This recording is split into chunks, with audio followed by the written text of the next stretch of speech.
Протекоа плановите на јапонскиот Sony Honda конзорциум.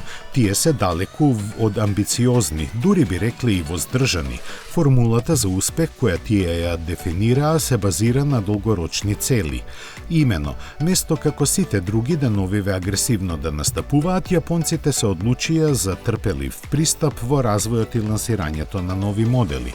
Според тоа, после електричната лимузина ќе следат уште два модела – кросовер и компактно возило, но дури до крајот на деценијава. Така кросоверот кој треба да се појави во 2027-та треба да биде понапреден од неа, посебно во однос на автономните способности. Нив Sony ги развива со помош на неколку звучни партнери, меѓу кои и Microsoft. Компактот, пак кој ќе биде во класата на голф, ќе следи 1 или 2 години подоцна и ќе биде правен да има поприфатлива цена. За намалување на трошоците за развој и производство, сите три возила ќе ја имаат истата механичка платформа.